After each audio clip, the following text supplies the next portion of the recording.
ओम नमो भगवते वासुदेवाय नमो नमः। निर्जला एकादशी व्रत कथा। ज्येष्ठ मास की शुक्ल पक्ष की एकादशी को निर्जला एकादशी मनाई जाती है। इस व्रत में पानी पीना वर्जित होता है, इसीलिए इसे निर्जला एकादशी कहते हैं। वर्ष भर की 24 एकादशियों में से श्रेष्ठ शुक्ल पक्ष एकादशी सर्वोत्तम मानी जाती है। इसका व्रत रखने से सारी एकादशियों के व्रतों का फल मिल जाता है। यह व्रत नर एवं नारी दोनों को करना चाहिए। यदि बिना खाए रहा जाए तो फलाहार के साथ दूध लिया जा सकता है। इस दिन निर्जला व्रत करते हुए शेषशायी रूप में भगवान विष्णु की आराधना का विशेष महत्व है।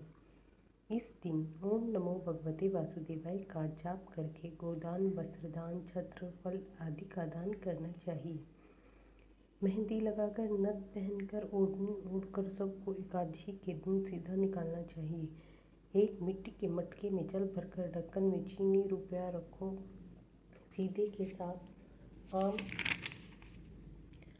रख कर और करवे पर रोली से सतिया बनाकर ढक्कन में ढककर ढक्कन पर चीनी रखकर फिर हाथ फेरकर सासू जी के पैर छूकर उन्हें दें। निर्जला एकादशी की कथा निम्नलिखित है। एक बार महर्षि व्यास पांडवों के यहाँ पधारे। भीम ने महर्षि व्यास से कहा, भगवान युधिष्ठिर, अर्जुन, नकुल, सहदेव, माता कुंती और द्रौपदी सभी एकादशी का व्रत करते हैं और मुझसे भी व्रत करने को कहते हैं, परंतु मैं बिना खाए रह नहीं सकता। इसीलिए 24 एकादशियों पर निराहार रहने का कष्ट साधना से बचा कर मुझे कोई ऐसा व्रत बताइए जिसे करने से मुझे विशेष असुविधा न हो और उन सब का फल मुझे मिल सके।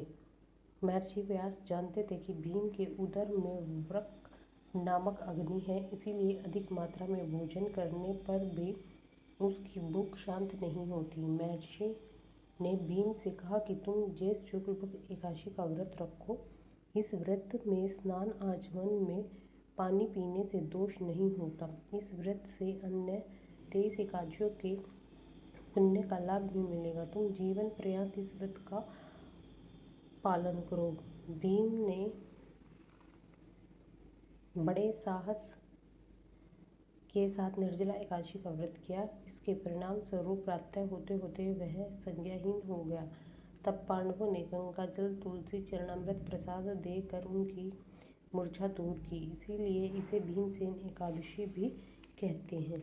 ओम नमो भगवते वासुदेवाय नमो नमः।